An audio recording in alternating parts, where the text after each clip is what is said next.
name's William Aldis. I'm from Weald Place Farm Bees, and today I'm going to show you how to make a beehive. The basic beehive starts with the floor, which has an inspection tray, an entrance block and a mesh for varroa mites to fall through.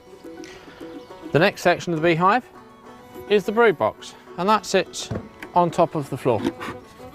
The brood box is where the queen lives and all of the young brood is produced. Baby bees are produced, and they are produced on brood frames. In each brood box we have 11 brood frames, and these are made of softwood